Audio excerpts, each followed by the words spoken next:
नमस्कार दोस्तों, एक बार फिर से आप सभी का बहुत बहुत स्वागत है हमारे इस YouTube channel A to Z by Manish में।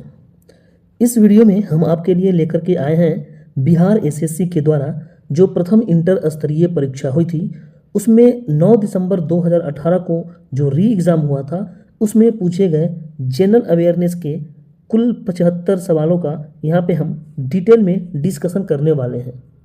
तो अगर आप बिहार से रिलेटेड कोई भी एग्ज़ाम की तैयारी कर रहे हैं, जैसे अभी बिहार एसएससी के 10+2 या फिर CGL 4 या फिर BSSC यहाँ पे ऑफिस अटेंडेंट या फिर AEDO, इन सब में से किसी भी एग्ज़ाम की अगर आप तैयारी कर रहे हैं तो ये वीडियो आपको ज़रूर देखनी चाहिए। इससे आपको पता लगता है कि प्रीवियस ईयर में कैसे कैसे प्रश्न पूछे गए हैं और आने वाले एग्ज़ाम में किस तरीके से प्रश्न पूछे जाने की संभावना है। तो इस वीडियो में हम डिस्कस करेंगे पूरे डिटेल से। आइए शुरू करते हैं पहला क्वेश्चन से। पहला सवाल आपके सामने ये है। सवाल में क्या पूछा गया है कि निम्नलिखित में से किसका उपयोग लेड पेंसिल बनाने में किया जाता है। तो लेड पेंसिल, जो हम लोग पेंसिल का यूज करते थे, उसमें जो वो नीब रहती थी वो बनी रहती थी किसकी? ग्रेफाइट की। तो ऑप्शन नंबर बी इसका राइट आंसर हो जाएगा, ग्रेफाइट का। ये ग्रेफाइट जो होता है ये कार्बन के अपरूप होते हैं। कार्बन के क्या होते हैं? एलोट्रॉप्स होते हैं। एलोट्रॉप्स ऑफ कार्बन, यहाँ पे कार्बन के जो है 4 अपरूप होते हैं। एक डायमंड, दूसरा ग्रेफाइट, उसके बाद में ग्राफीन और ये फुलेरिन।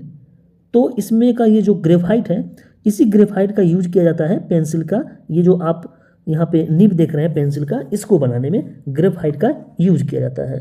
और ये जो ग्रेफाइट होता है ये विद्युत का सुचालक होता है, यानी कि इलेक्ट्रिसिटी का ये सुचालक होता है। ये बात आप ध्यान रखेंगे।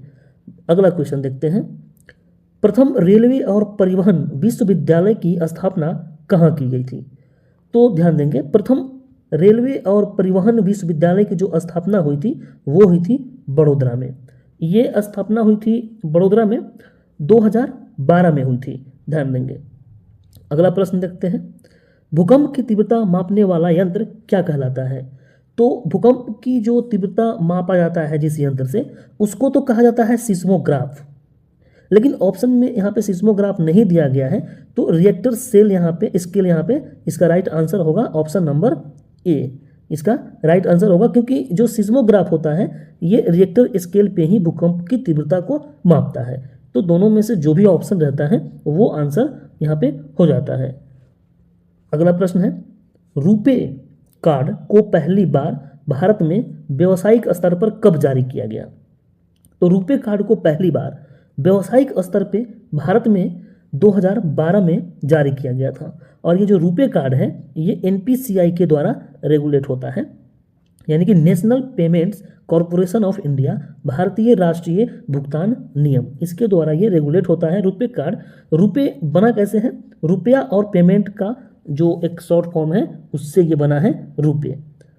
यहाँ पे रुपे कार्ड आप जानते होंगे ये क्या है, एक तरीके का ATM कार्ड है।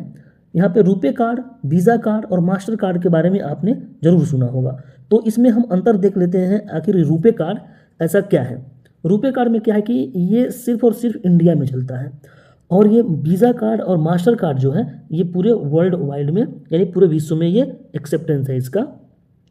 उसके बाद में रुपे कार्ड जो है ये प्रोसेस होने में बहुत कम समय लगता है, जबकि मास्टर कार्ड और वीज़ा कार्ड में ज़्यादा समय लगता है। इसका प्रोसेसिंग चार्ज जो है वो कम है रुपे कार्ड का, जबकि मास्टर और वीज़ा कार्ड का ज़्यादा है।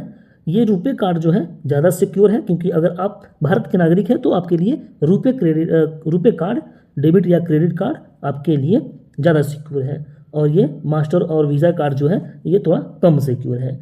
तो इतनी सारी बात आप ध्यान रखेंगे। अगला प्रश्न है, बिहार में रेलवे का पहिया बनाने का कारखाना कहाँ है?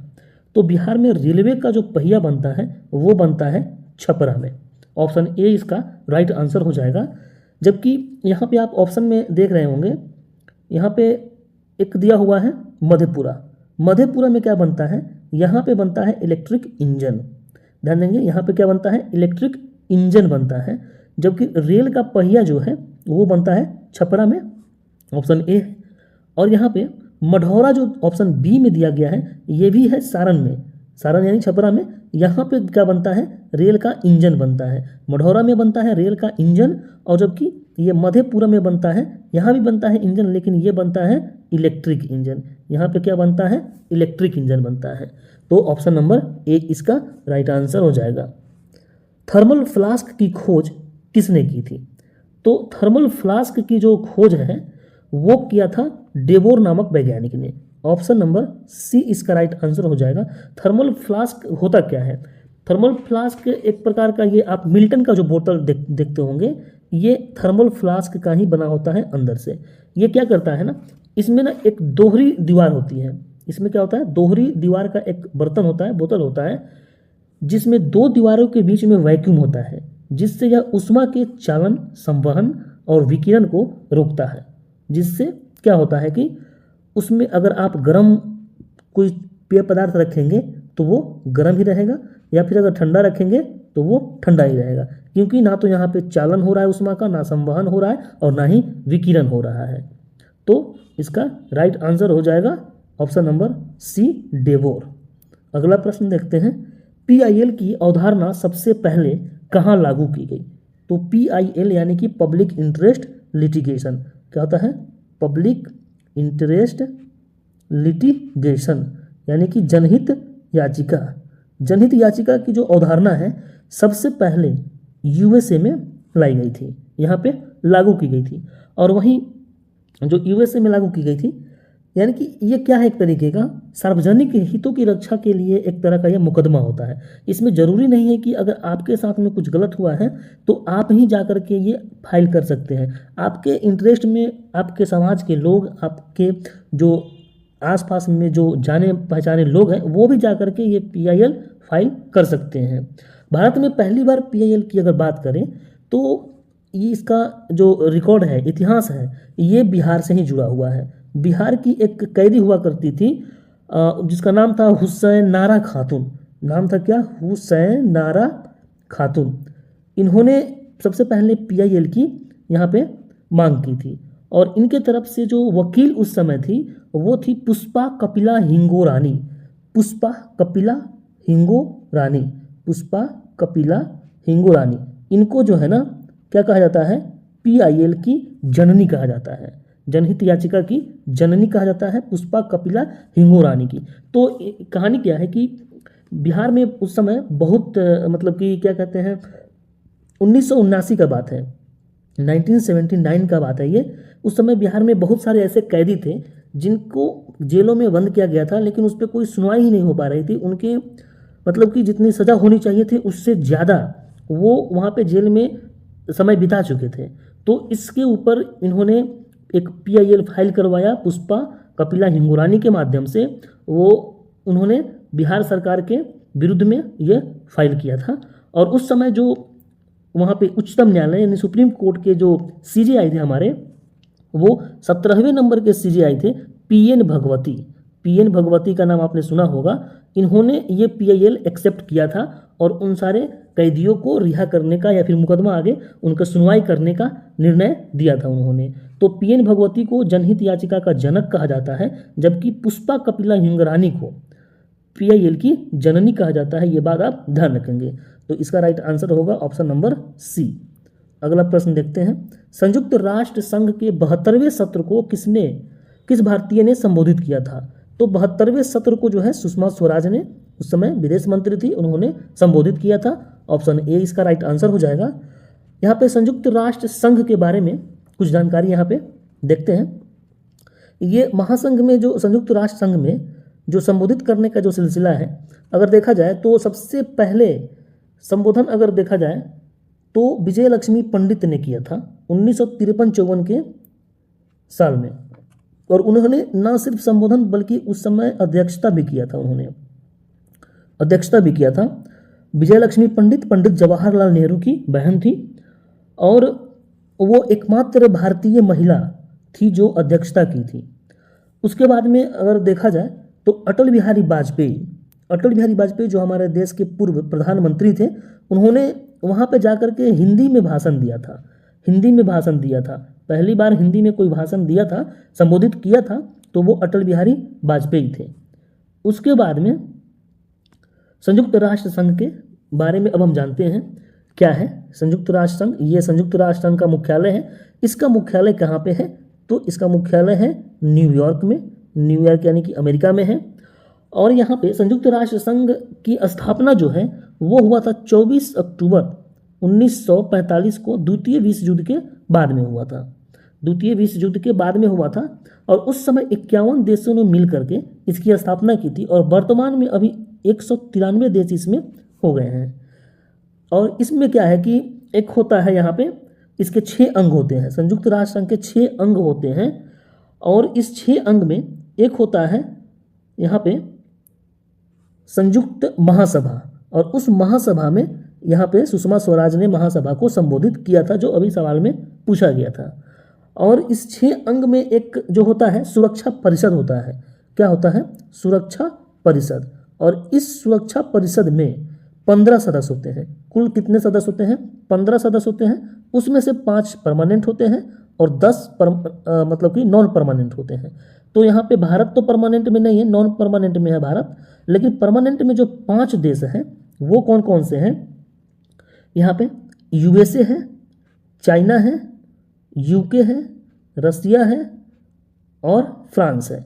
ये 5 देश यहाँ पे क्या है? अस्थायी सदस्य यानी कि परमानेंट मेंबर है। और यहाँ पे इस संयुक्त राष्ट्र संघ का जो है 6 आधिकारिक भाषा भी है, 6 ऑफिशियल लैंग्वेज है। ये भी ध्यान रखेंगे कौन कौन है? अंग्रेजी है, अरबी है, चीनी, फ्रेंच, रसिया और स्पेनिश।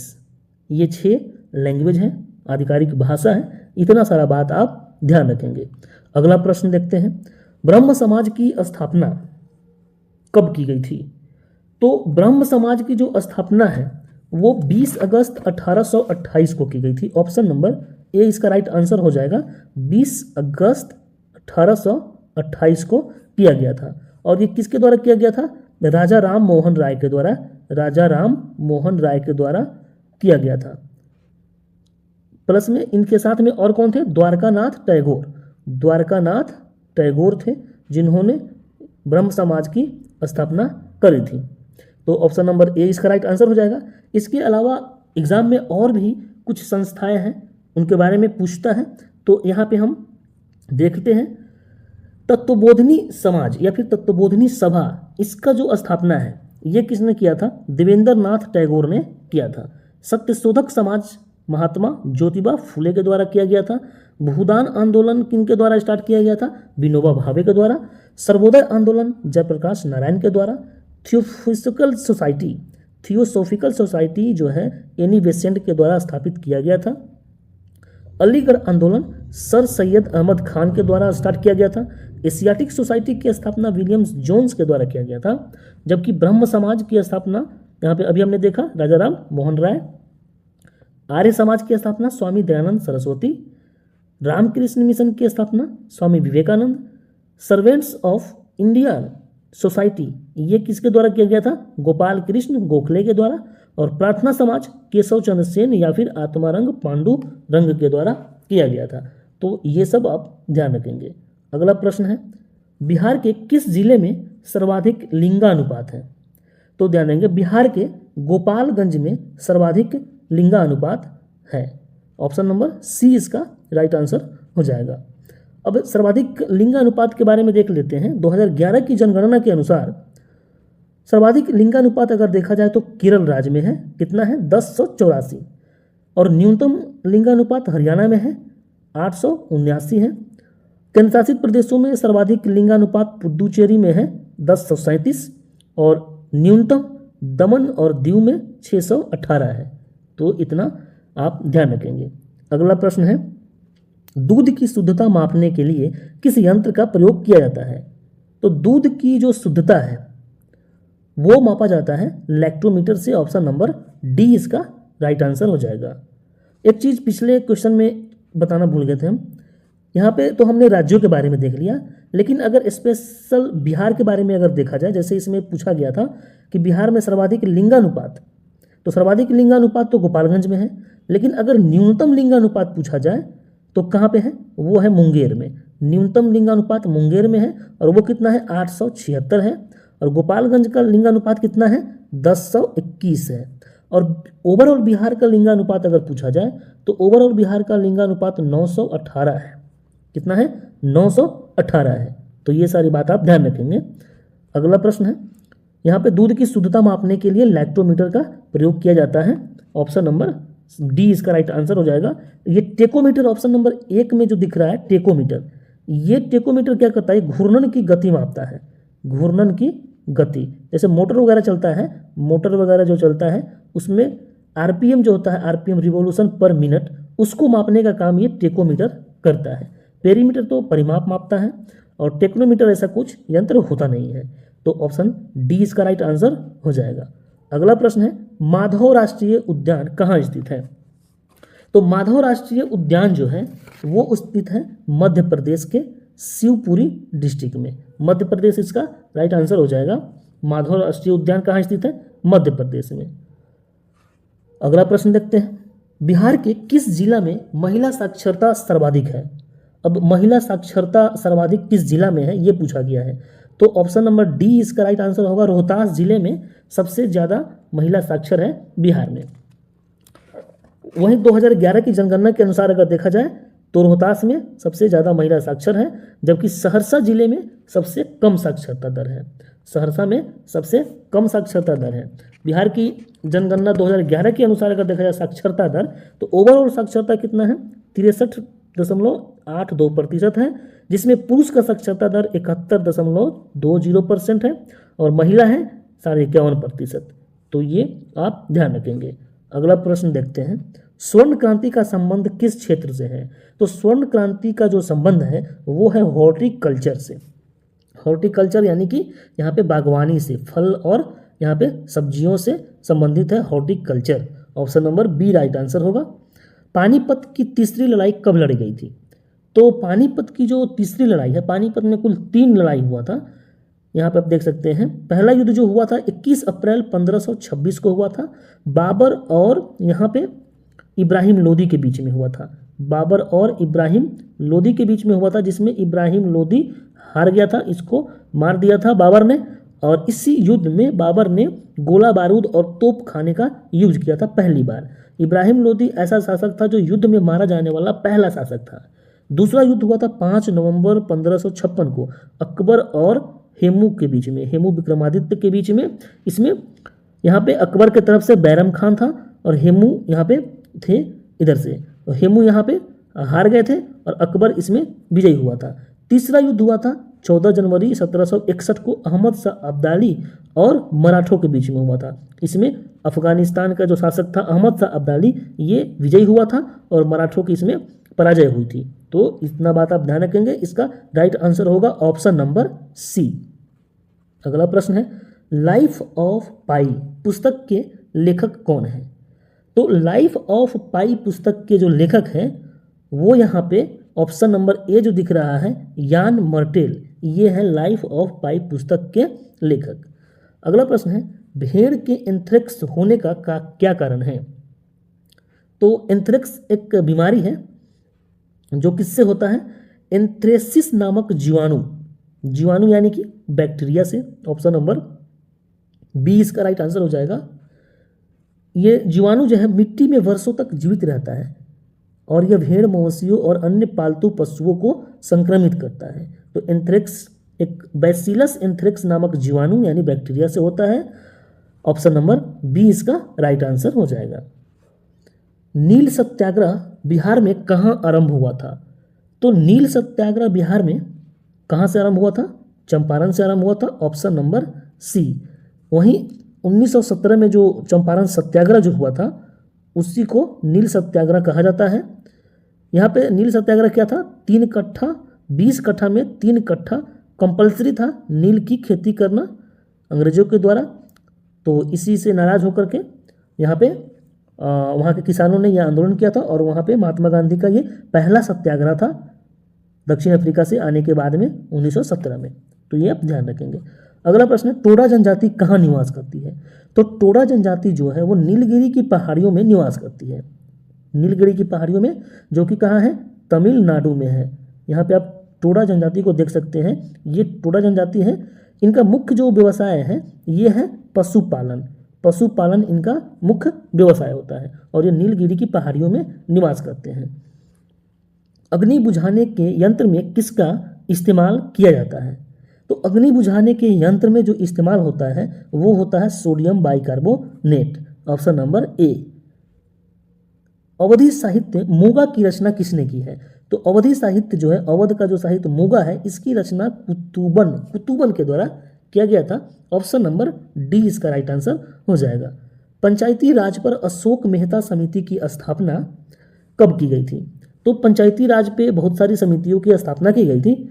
उसमें जो अशोक मेहता समिति है ये द्विस्तरीय समिति का इन्होंने दिया था, यानी कि 2 लेवल का, 2 टायर का दिया था इन्होंने। जबकि बलवंत राय मेहता जो अभी चल रहा है, अभी जो समिति जो पंचायती राज जिस ढांचे पे चल रहा है वो बलवंत राय मेहता के ढांचे पे चल रहा है, जो कि त्रिस्तरीय है, यानी कि 3 टायर का है। तो यहाँ पे जो क्या कह रहा है कि अशोक मेहता जो समिति है वो आया था 1977 में। ऑप्शन नंबर ए इसका राइट आंसर हो जाएगा। इसके अलावा बलवंत राय मेहता जो आया था 1957 में, जीवी के राव समिति आया था 1985 में और LM सिंघवी 1986 में आया था। तो ये सब बात आप ध्यान रखेंगे। अगला प्रश्न है, भूरा कोयला के रूप में किसे जाना जाता है? तो भूरा कोयला, यहाँ पे सबसे पहले हम कोयला के बारे में जानते हैं। कोयला कितने प्रकार के होते हैं? तो कोयला यहाँ पे मुख्यतः 4 प्रकार के होते हैं। एक होता है एंथ्रासाइट। यह कोयले का सबसे उच्च गुणवत्ता वाला और सबसे शुद्ध रूप है। सबसे शुद्ध रूप है ये कोयला का, क्योंकि इसमें कार्बन की मात्रा सबसे अधिक होती है, जिसके कारण यह कम धुएं के साथ में जलता है और अत्यधिक ऊर्जा देता है। यह कठोर, भंगुर और चमकदार काला होता है। दूसरा होता है बिटुमिनस। यह कोयले का सबसे आम प्रकार है और बिजली उत्पादन के लिए इसका उपयोग बहुत ही बड़े पैमाने पे किया जाता है। उसके बाद में होता है सब बिटुमिनस, जिसे हम साधारण भाषा में पीट कोयला भी कहते हैं। पीट कोयला यह काले रंग का होता है और यह मुख्य रूप से मटमैला होता है। उसके बाद में सबसे बेकार जो कोयला होता है वो होता है लिग्नाइट, और इससे ही भूरा कोयला के नाम से जाना जाता है। और इसमें निम्न गुणवत्ता वाला कोयला होता है, क्योंकि इसमें कार्बन की मात्रा सबसे कम होती है और यह सबसे कम उम्र का जीवाश्म ईंधन होता है, इसलिए इसमें कार्बन की मात्रा सबसे कम होती है। तो सवाल में हमसे पूछा गया था भूरा कोयला किसे कहा जाता है? तो लिग्नाइट को कहा जाता है। ऑप्शन नंबर ए इसका राइट आंसर हो जाएगा। अगला प्रश्न देखते हैं, बिहार लोक शिकायत अधिनियम कब पारित हुआ था? तो बिहार लोक शिकायत अधिनियम जो है 5 जून 2016 को पारित हुआ था। ऑप्शन डी राइट आंसर हो जाएगा। लोकपाल की स्थापना पहली बार कब की गई थी? तो लोकपाल की जो स्थापना है पहली बार यहाँ पे पूछा गया। एक चीज़ आप ध्यान देंगे कि बिहार एसएससी के एग्जाम में पहली बार वाला एग्जाम में बहुत पूछा जाता है। जो कोई भी चीज़ पहली बार जो हुआ है वो ज़्यादातर पूछे जाते हैं।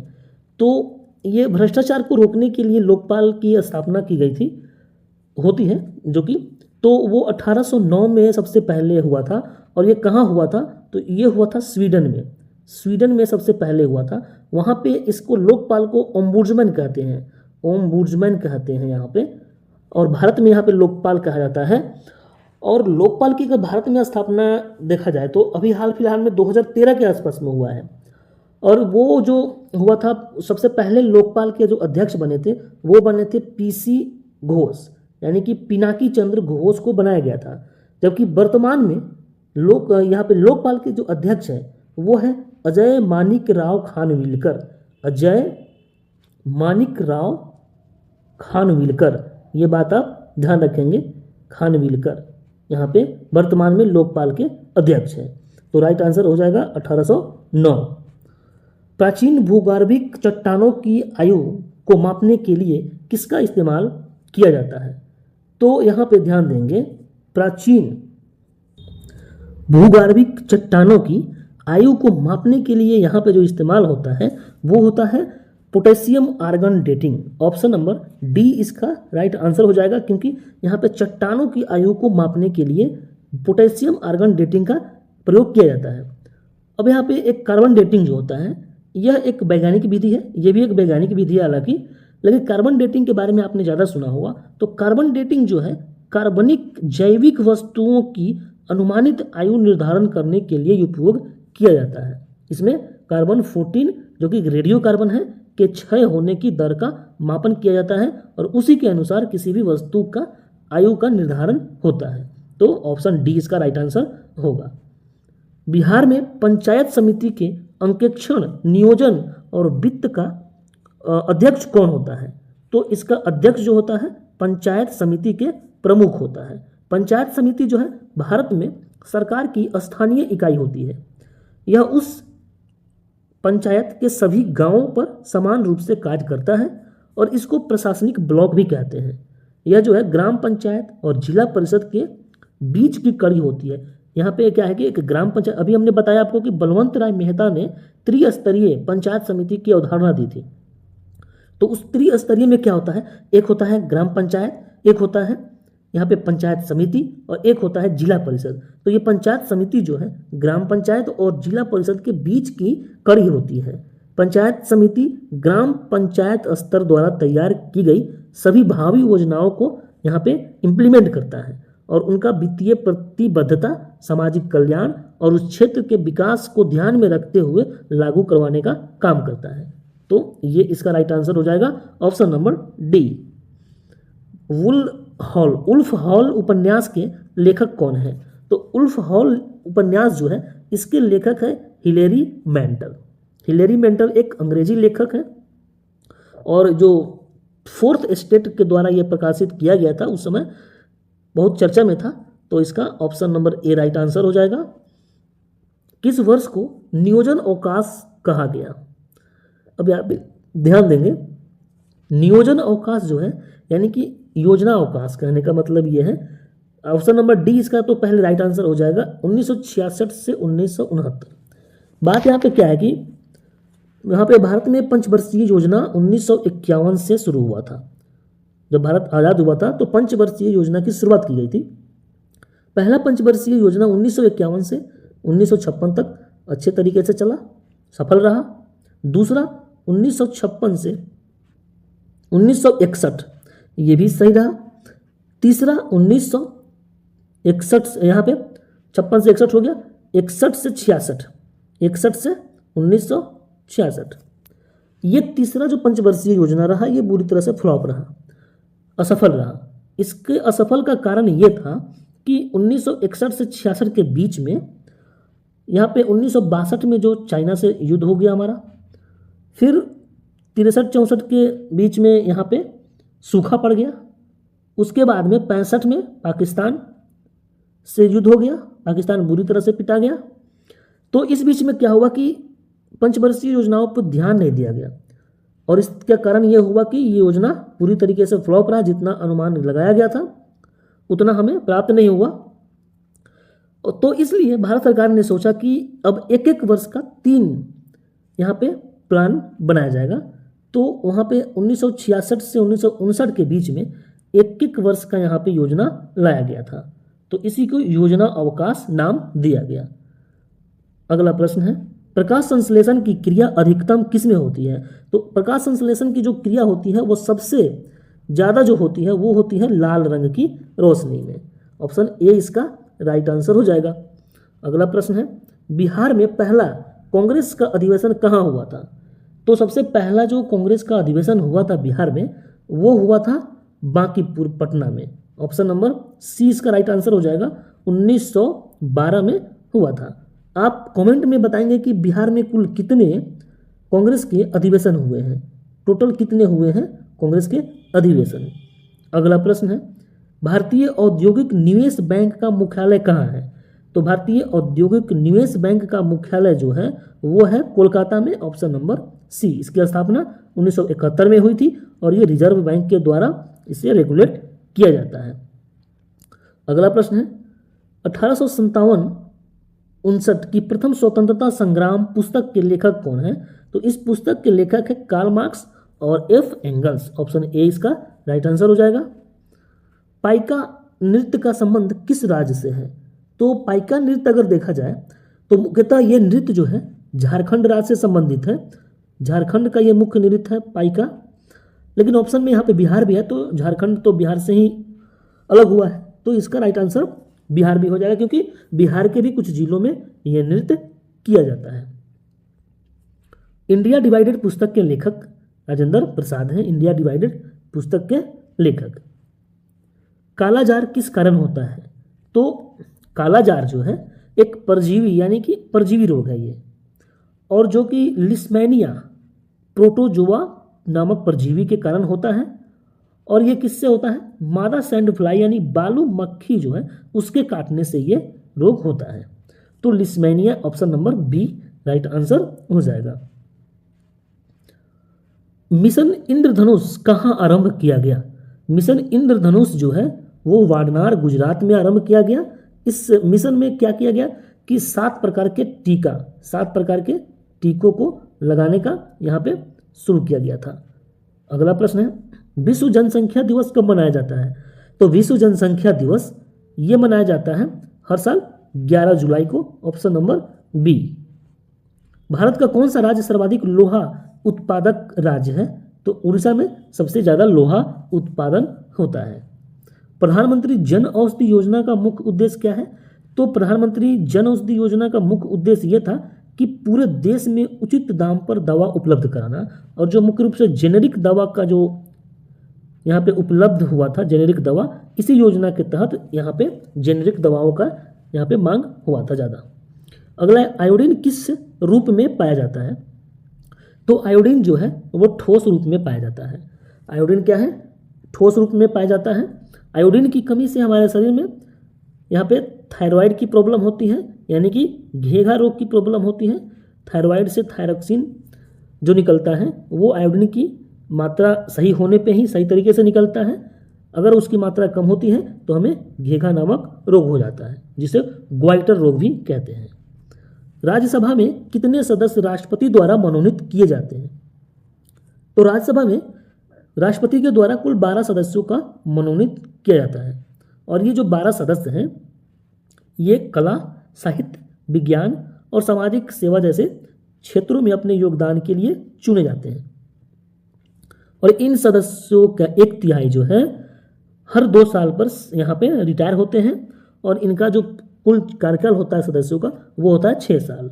6 साल के लिए ये मनोनीत किए जाते हैं। अगला प्रश्न है, गारो पहाड़ियाँ कहाँ अवस्थित है? तो गारो पहाड़ियाँ जो है ये मेघालय में अवस्थित है। वहाँ पे 3 पहाड़ियाँ हैं।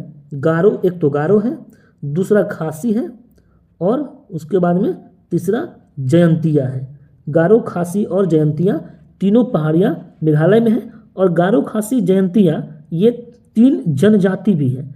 तीनों जनजाति के भी नाम हैं जो कि मेघालय में ही निवास करते हैं। अगला प्रश्न है, हिंदी उपन्यास कंकाल की रचना किसने की? तो रामदरस मिश्रा ने हिंदी उपन्यास जो है कंकाल उसकी रचना की थी। निम्नलिखित में से किस देश की मुद्रा पाउंड स्टर्लिंग है? तो पाउंड स्टर्लिंग किसका है? ब्रिटेन का। फ्रांस का क्या है?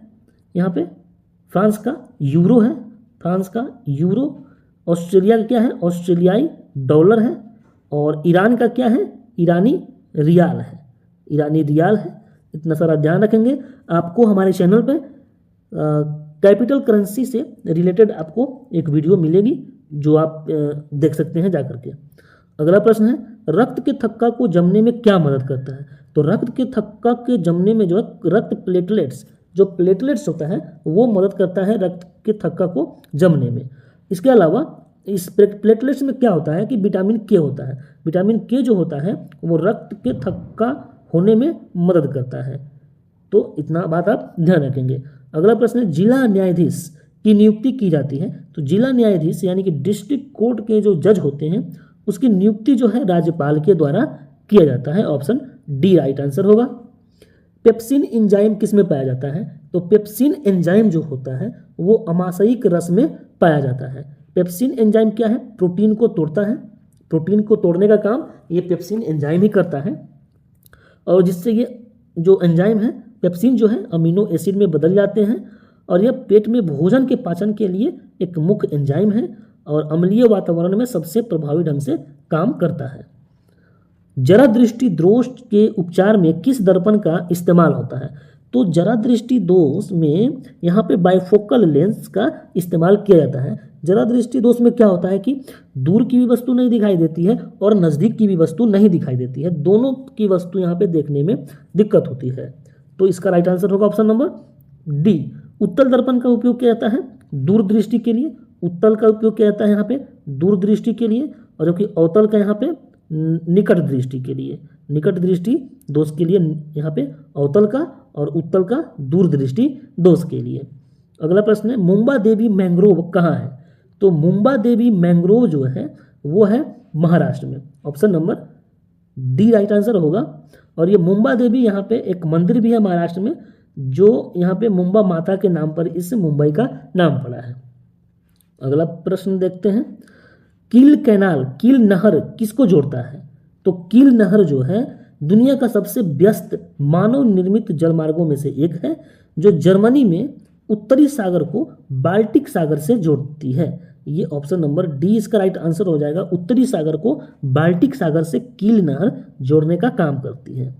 अगला प्रश्न है, भारत के राष्ट्रपति को निम्नलिखित में से किस कारणों से उनके ऊपर महाभियोग लगाकर हटाया जा सकता है? तो महाभियोग जो है हमारे संविधान के अनुच्छेद 61 में महाभियोग का चर्चा किया गया है।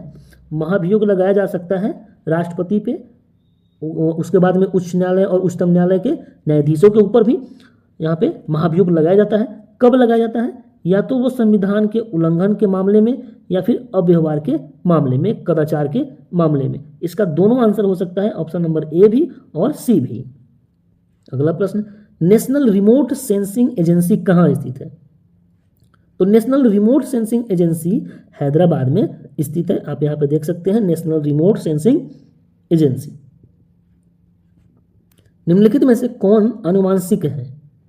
तो जीन जो होता है वो आनुवांशिक होता है। जीन क्या है? एक डीएनए है, डीएनए से बना होता है जीन, जो एक रासायनिक अणु है।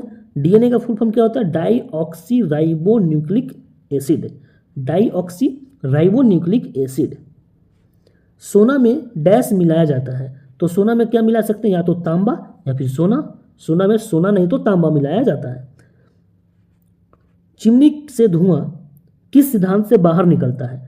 तो चिमनी से जो धुआं है वो निकलता है संवहन के सिद्धांत से। ऑप्शन नंबर डी इसका राइट आंसर हो जाएगा।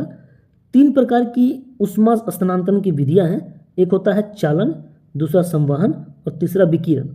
चालन क्या है कि सीधे संपर्क से होता है, जैसे गर्म कप से के हाथ से उष्मा, यानी कि जो चाय की जो कप होता है उसमें से आप देखते होंगे ठंडी के दिनों में उष्मा निकलते रहता है ऊपर, तो वो संवहन के कारण होता है, वो चालन के कारण होता है। सॉरी, संवहन क्या है? तरल पदार्थ या गैस की गति से होता है, जैसे हवा या पानी का गर्म होकर ऊपर उठना। उसके बाद में विकिरण में किसी माध्यम की आवश्यकता नहीं होती है, यह विद्युत चुंबकीय तरंगों के रूप में होता है। जैसे सूरज की उष्मा जो पृथ्वी तक पहुंचती है वो किससे होती है? विकिरण के माध्यम से ही पहुंचती है। तो अगला प्रश्न देखते हैं, नामीबिया की राजधानी कहाँ है? नामीबिया की राजधानी जो है वो है Windhoek. Windhoek option number D right answer हो जाएगा। यह एक अफ्रीकन कंट्री है। अफ्रीकन कंट्री से हमेशा बिहार में एग्जाम में, बिहार एसएससी के एग्जाम में प्रश्न पूछे जाते हैं, तो आप एक बार अफ्रीकन कंट्री के वहाँ पे कैपिटल को देख लेंगे, राजधानी को देख लेंगे, जो कि इस चैनल पे वीडियो डला हुआ है। अगला प्रश्न है, भारतीय कम्युनिस्ट पार्टी की स्थापना किसने की थी? तो भारतीय कम्युनिस्ट पार्टी की स्थापना जो है वो किया था एम.एन. रॉय ने। ऑप्शन नंबर बी इसका राइट आंसर हो जाएगा। एम.एन. रॉय ने किया था, कानपुर में किया था। 26 दिसंबर 1925 को इसका स्थापना हुआ था। 1925 को कम्युनिस्ट पार्टी का स्थापना हुआ था। चुनाव चिन्ह आप देख सकते हैं यहाँ पे। और ये जो संस्थापक जो थे इनके एम.एन. रॉय थे। यहाँ पे ऑप्शन नंबर बी आंसर हो जाएगा। अगला प्रश्न है, धमाल लोक नृत्य किससे संबंधित है? तो धमाल लोक नृत्य जो है वो हरियाणा राज्य से संबंधित है। ऑप्शन नंबर बी इसका राइट आंसर हो जाएगा। धमाल एक प्रकार का यहाँ पे सिर्फ पुरुषों के द्वारा किया जाने वाला लोक नृत्य है, जो अच्छी फसल होने का मतलब की खुशी में यहाँ के लोगों के द्वारा ये लोक नृत्य किया जाता है। ट्यूबलाइट के अंदर किसका मिश्रण होता है? तो ट्यूबलाइट के अंदर जो होता है वो मरकरी और आर्गन का मिश्रण होता है। ऑप्शन नंबर ए इसका राइट आंसर हो जाएगा। ट्यूबलाइट के अंदर यहाँ पे मरकरी और आर्गन का मिश्रण होता है। क्योंकि यह विद्युत का अच्छा विभवांतर उत्पन्न करने वाला एक यहाँ पे धातु है। अगला प्रश्न है, भारत छोड़ो आंदोलन के समय सबसे अधिक समय तक समानांतर सरकार की स्थापना कहाँ की गई थी? तो समानांतर सरकार की जो स्थापना हुआ था भारत छोड़ो आंदोलन के समय में, वो दो जगह हुआ था। अगर पूर्व में देखें, पूर्वी भारत में, तो एक जगह मेदिनीपुर वहाँ हुआ था, और पश्चिमी भारत में अगर देखें तो ये पश्चिमी भारत में सतारा हुआ था। ये पश्चिमी भारत में सतारा में हुआ था। तो यहाँ पे ऑप्शन डी इसका राइट आंसर हो जाएगा, सतारा। भारत छोड़ो आंदोलन कब हुआ था? 1942 को हुआ था। भारत छोड़ो आंदोलन महात्मा गांधी के द्वारा शुरू किया गया था मुंबई के ग्वालिया टैंक मैदान से। मुंबई के ग्वालिया टैंक जो मैदान है वहाँ से ये शुरू किया गया था। इसी में महात्मा गांधी के द्वारा करो या मरो, डू और डाई का नारा दिया गया था। अगला प्रश्न, ये लास्ट प्रश्न था। तो इस तरीके से हमने बिहार एसएससी प्रथम इंटर स्तरीय परीक्षा में पूछे गए सवालों का यहाँ पे हल किया। मिलते हैं अगले वीडियो में, तब तक के लिए जय हिंद।